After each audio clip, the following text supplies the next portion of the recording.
Hello friend, how are you. उम्मीद करता हूँ आप लोग ठीक होंगे। मैं अभी हिंदी व्याकरण शुरू कर रहा हूँ। बेसिक से मैं बताऊँगा अभी आप लोगों को। बेसिक से हिंदी व्याकरण में बताऊँगा। हिंदी व्याकरण हम लोग को क्यों पढ़ना ज़रूरी है, सबसे पहले मैं ये बता रहा हूँ हिंदी व्याकरण पढ़ना क्यों ज़रूरी है। हिंदी व्याकरण हम इसलिए पढ़ते हैं कि कोई भी हिंदी बुक को पढ़ने के लिए उसे शुद्ध ज्ञान आवश्यक है। उसका शुद्ध ज्ञान आवश्यक होता है, तो उसी को शुद्ध रूप से पढ़ने के लिए, फ्रैंकली बोलने के लिए और उसका राइटिंग अच्छा से करने के लिए, शुद्ध करने के लिए हम हिंदी व्याकरण को पढ़ते हैं। अगर हिंदी व्याकरण का ज्ञान हमें नहीं हो तो हिंदी में हम लिख तो सकते हैं, परंतु इसका अच्छा से हम अनुवाद अच्छा से बोल नहीं सकते हैं, ढंग तरीका से नहीं लिख सकते हैं। ठीक है, तो सबसे पहले मैं हिंदी का बेसिक से चलूँगा, बेसिक से लेकर के आगे तक मैं लेकर चलूँगा, ताकि बुक में भी पढ़ने में दिक्कत ना हो और बाय द वे कोई किताब पढ़ रहे हैं या नॉर्मली बच्चे को पढ़ा रहे हैं तो उसमें भी दिक्कत नहीं होगी। फिलहाल शुरू मैं करता हूँ यहाँ अक्षर से। हिंदी की सबसे छोटी इकाई होती है अक्षर, तो मैं अभी अक्षर को बता रहा हूँ। अक्षर किसे कहते हैं, अक्षर क्या होता है। अक्षर हिंदी की छोटी इकाई अक्षर कहलाती है। हिंदी की छोटी इकाई को हम अक्षर कहते हैं। छोटी इकाई जो होती है उसी को क्या कहा जाता है, अक्षर। हिंदी की छोटी इकाई क्या कहलाती है, अक्षर कहलाती है। हिंदी में अक्षर की मैं बात करूं तो मतलब अक्षर तो अनंत है, जितना लगभग अनंत है, बहुत है अक्षर, परंतु जनरली रूप से हम लोग 52 अक्षर का समावेश करके अभी के दौर में पढ़ रहे हैं। 52 अक्षर का, अ से य तक। ठीक है, इसको ध्यान रखिएगा।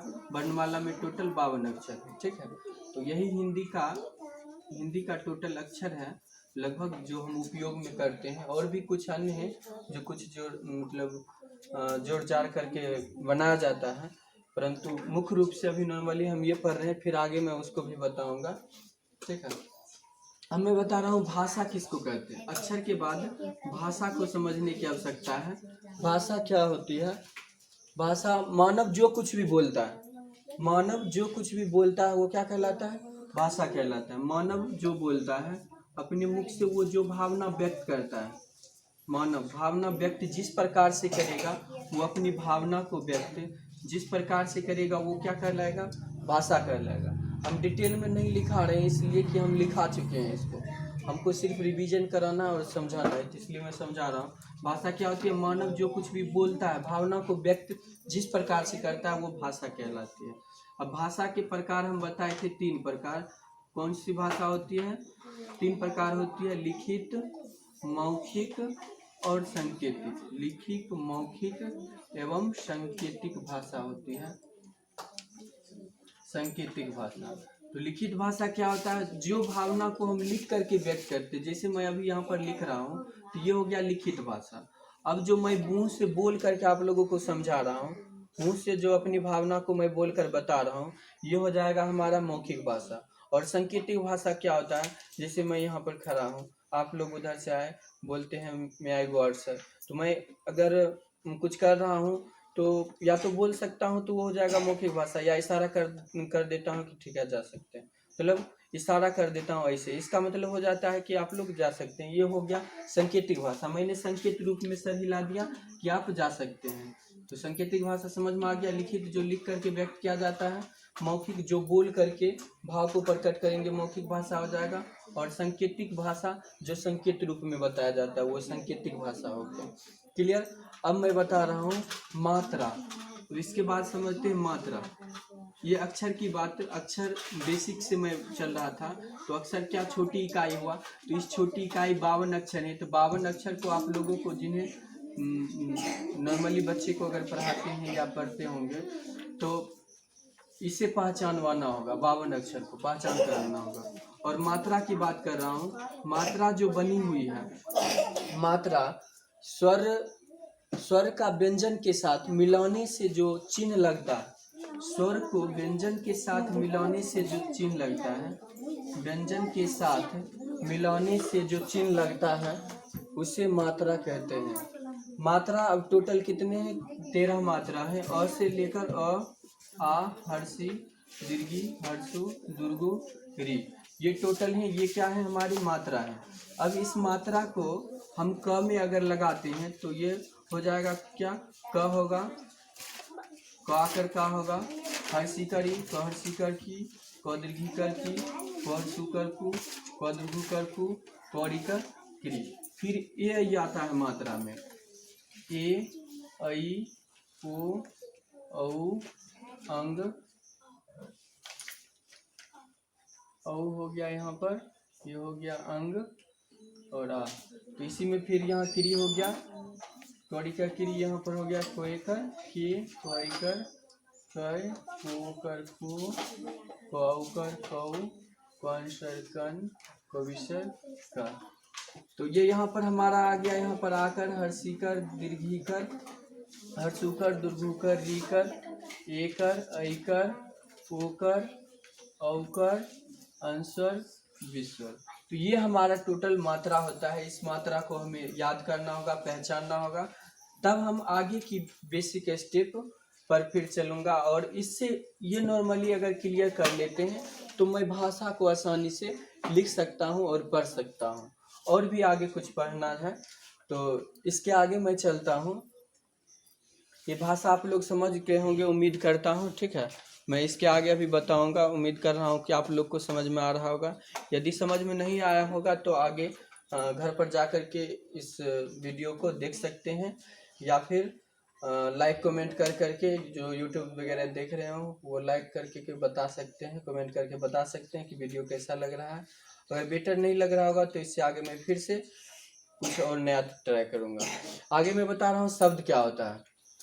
शब्द हम किसको कहते हैं, अक्षर। अब यहाँ पर मैं एक बात बता रहा हूँ, जैसे हम ईंट को जोड़ करके, ईंट को जोड़ते हैं तो ईंट को जोड़ने से क्या बनता है, दीवार बनता है। दीवार को जब जोड़ते हैं, दीवार को जोड़ने से क्या बनता है, रूम बनता है। रूम को जोड़ते हैं तो क्या बनता है, घर बनता है। ठीक उसी प्रकार से अक्षर की मैं बात कर रहा हूँ। ये अक्षर क्या है, छोटी इकाई है। अक्षर क्या है, छोटी इकाई है। जब अक्षर को मैं जोड़ता हूँ तो अक्षर मिल करके क्या बनाती है, अक्षर जब मिलती है तो अक्षर मिलकर के शब्द बनाती है। अक्षर मिलकर के क्या बनाती है, शब्द बनाती है। शब्द को मिलाते हैं तो वो क्या बना देती है, वाक्य को बनाती है। जब कई वाक्य को मिला देते हैं तो वो क्या बना देते हैं, कई वाक्य को मिलाते हैं तो वह एक शब्दांश बनाती है।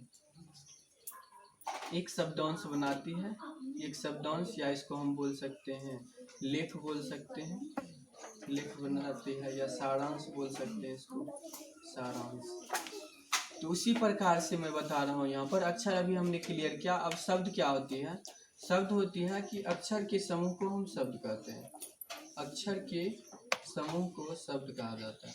अक्षर के समूह को शब्द कहते हैं। और शब्द के समूह को क्या कहेंगे, वाक्य कहेंगे। वाक्य के समूह को क्या कहेंगे, लेख। जैसे पिछले क्लास में मैं बायो के क्लास में बताया था कि कोशिका होती है। कोशिका, कोशिका किसके समूह से बनी, कोशिका उत्तक के समूह से। उत्तक के समूह से क्या बना, उत्तक के समूह से, कोशिका के समूह से उत्तक बना, कोशिका के समूह से उत्तक बना, उत्तक के समूह से अंग बना, और अंग के समूह से क्या बना, शरीर का निर्माण हुआ।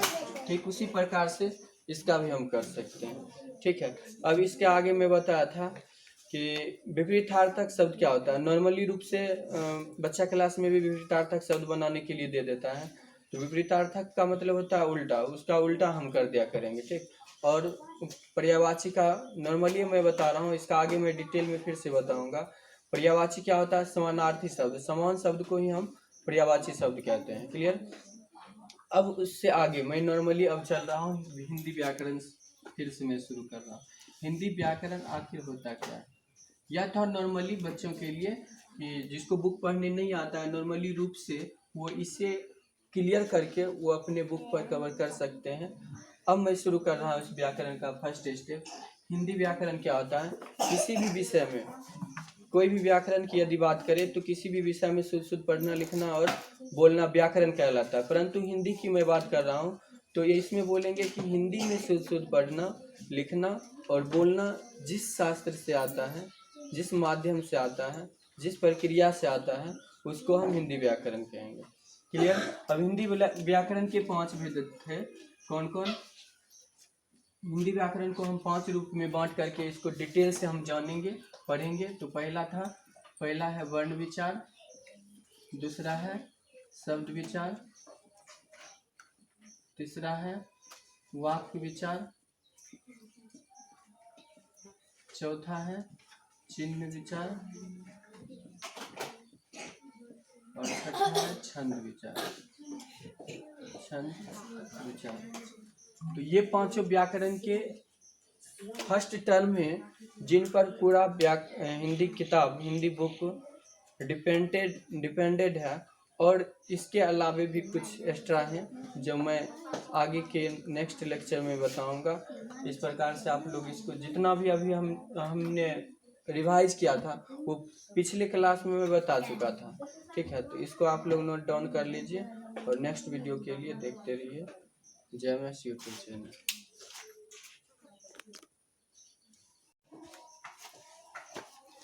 Hello friend, how are you? उम्मीद करता हूँ आप लोग ठीक होंगे। मैं अभी हिंदी व्याकरण शुरू कर रहा हूँ। बेसिक से मैं बताऊंगा अभी आप लोगों को, बेसिक से हिंदी व्याकरण में बताऊंगा। हिंदी व्याकरण हम लोग को क्यों पढ़ना जरूरी है, सबसे पहले मैं ये बता रहा हूँ हिंदी व्याकरण पढ़ना क्यों जरूरी है।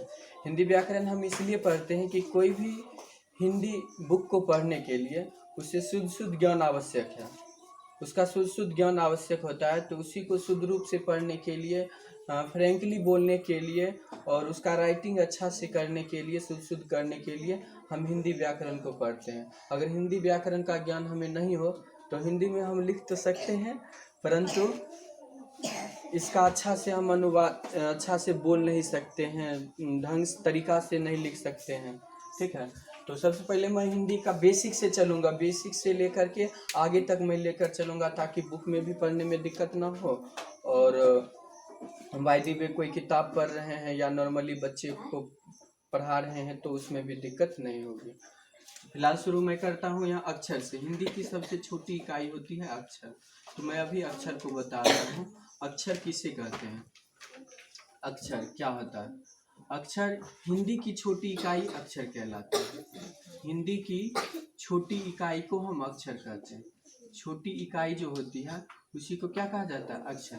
हिंदी की छोटी इकाई क्या कहलाती है, अक्षर कहलाती है। हिंदी में अक्षर की मैं बात करूं तो मतलब अक्षर तो अनंत है, जितना लगभग अनंत है, बहुत है अक्षर, परंतु जनरली रूप से हम लोग 52 अक्षर का समावेश करके अभी के दौर में पढ़ रहे हैं। 52 अक्षर का, अ से ज तक, ठीक है। इसको ध्यान रखिएगा, वर्णमाला में टोटल 52 अक्षर है, ठीक है। तो यही हिंदी का टोटल अक्षर है लगभग जो हम उपयोग में करते हैं। और भी कुछ अन्य हैं जो कुछ जोड़ जाड़ करके बनाया जाता है, परंतु मुख्य रूप से अभी नॉर्मली हम ये पढ़ रहे हैं, फिर आगे मैं उसको भी बताऊंगा, ठीक है। अब मैं बता रहा हूँ भाषा किसको कहते हैं। अक्षर के बाद भाषा को समझने की आवश्यकता है। भाषा क्या होती है?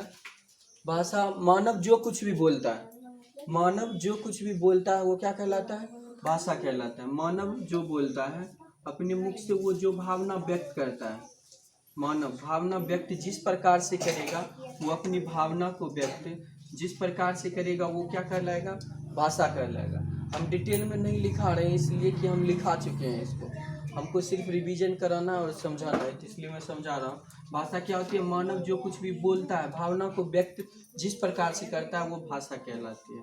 अब भाषा के प्रकार हम बताए थे 3 प्रकार। कौन सी भाषा होती है?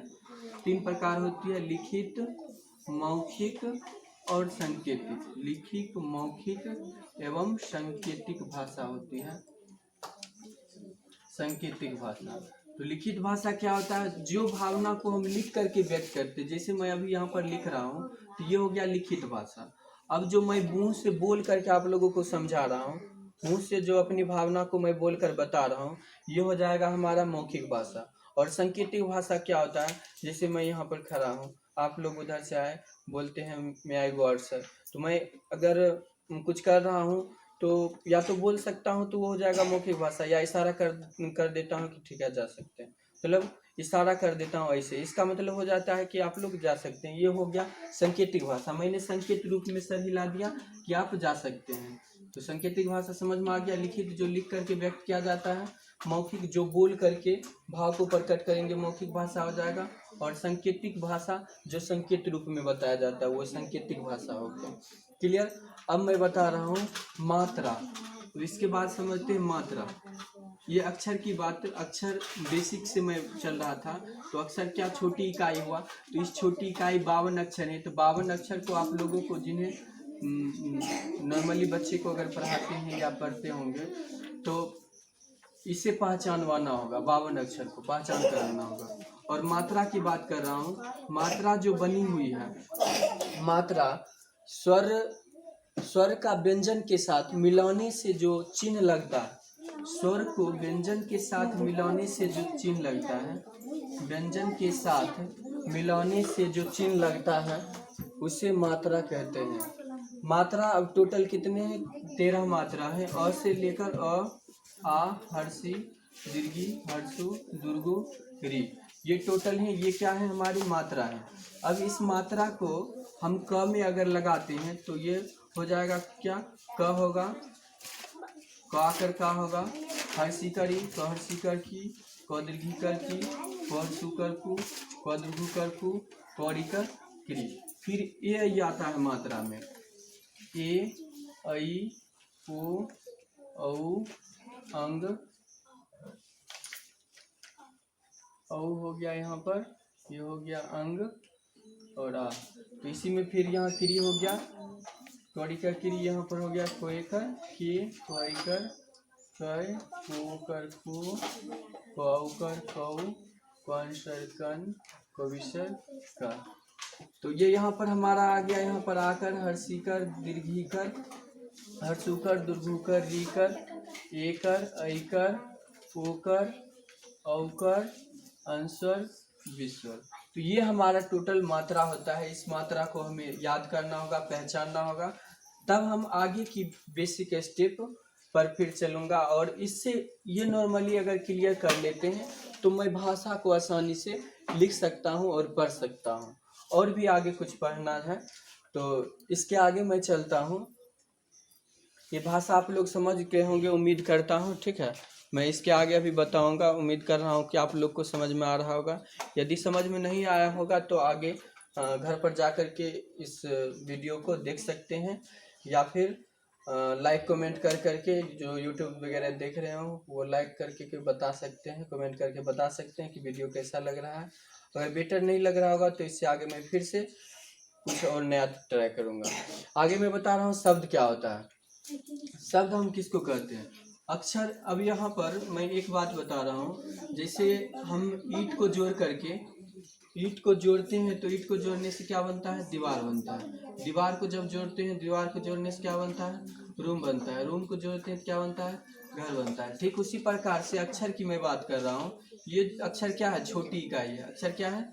छोटी इकाई है। जब अक्षर को मैं जोड़ता हूँ तो अक्षर मिल करके क्या बनाती है? अक्षर जब मिलती है तो अक्षर मिल करके शब्द बनाती है। अक्षर मिल करके क्या बनाती है? शब्द बनाती है। शब्द को मिलाते हैं तो वो क्या बना देती है? वाक्य को बनाती है। जब कई वाक्य को मिला देते हैं तो वो क्या बना देते हैं? कई वाक्य को मिलाते हैं तो वह एक शब्दांश बनाती है। एक शब्दांश बनाती है। एक शब्दांश, या इसको हम बोल सकते हैं लेख बोल सकते हैं, लेख बनाती है, या सारांश बोल सकते हैं इसको, सारांश। तो उसी प्रकार से मैं बता रहा हूँ यहाँ पर। अक्षर अभी हमने क्लियर किया। अब शब्द क्या होती है? शब्द होती है कि अक्षर के समूह को हम शब्द कहते हैं। अक्षर के समूह को शब्द कहा जाता है। अक्षर के समूह को शब्द कहते हैं। और शब्द के समूह को क्या कहेंगे? वाक्य कहेंगे। वाक्य के समूह को क्या कहेंगे? लेख। जैसे पिछले क्लास में मैं बायो के क्लास में बताया था कि कोशिका होती है। कोशिका किसके समूह से बनी? कोशिका उत्तक के समूह से। उत्तक के समूह से क्या बना? उत्तक के समूह से, कोशिका के समूह से उत्तक बना है। कोशिका के समूह से उत्तक बना है। उत्तक के समूह से अंग बना है, और अंग के समूह से क्या बना है? शरीर का निर्माण हुआ है। ठीक उसी प्रकार से इसका भी हम कर सकते हैं। ठीक है, अब इसके आगे मैं बताया था कि विपरीतार्थक शब्द क्या होता है। नॉर्मली रूप से बच्चा क्लास में भी विपरीतार्थक शब्द बनाने के लिए दे देता है। तो विपरीतार्थक का मतलब होता है उल्टा, उसका उल्टा हम कर दिया करेंगे। ठीक, और पर्यायवाची का नॉर्मली मैं बता रहा हूँ, इसका आगे मैं डिटेल में फिर से बताऊंगा। पर्यायवाची क्या होता है? समानार्थी शब्द। समान शब्द को ही हम पर्यायवाची शब्द कहते हैं। क्लियर? अब उससे आगे मैं नॉर्मली अब चल रहा हूँ हिंदी व्याकरण, फिर से मैं शुरू कर रहा हूँ। हिंदी व्याकरण आखिर होता क्या है? यह था नॉर्मली बच्चों के लिए कि जिसको बुक पढ़ने नहीं आता है, नॉर्मली रूप से वो इसे क्लियर करके वो अपने बुक पर कवर कर सकते हैं। अब मैं शुरू कर रहा हूँ इस व्याकरण का फर्स्ट स्टेप। हिंदी व्याकरण क्या होता है? किसी भी विषय में, कोई भी व्याकरण की यदि बात करें तो किसी भी विषय में शुद्ध शुद्ध पढ़ना, लिखना और बोलना व्याकरण कहलाता है। परंतु हिंदी की मैं बात कर रहा हूँ तो ये इसमें बोलेंगे कि हिंदी में शुद्ध शुद्ध पढ़ना, लिखना और बोलना जिस शास्त्र से आता है, जिस माध्यम से आता है, जिस प्रक्रिया से आता है, उसको हम हिंदी व्याकरण कहेंगे। क्लियर? अब हिंदी व्याकरण के 5 भेद थे। कौन कौन? हिंदी व्याकरण को हम 5 रूप में बांट करके इसको डिटेल से हम जानेंगे, पढ़ेंगे। तो पहला है वर्ण विचार, दूसरा है शब्द विचार, तीसरा है वाक्य विचार, चौथा है चिन्ह विचार और छठा है छंद विचार। तो ये 5 व्याकरण के फर्स्ट टर्म है जिन पर पूरा हिंदी किताब, हिंदी बुक डिपेंडेड है। और इसके अलावे भी कुछ एक्स्ट्रा हैं जो मैं आगे के नेक्स्ट लेक्चर में बताऊंगा। इस प्रकार से आप लोग इसको जितना भी अभी हमने रिवाइज किया था वो पिछले क्लास में मैं बता चुका था। ठीक है, तो इसको आप लोग नोट डाउन कर लीजिए और नेक्स्ट वीडियो के लिए देखते रहिए। जय मैस यूट्यूब चैनल।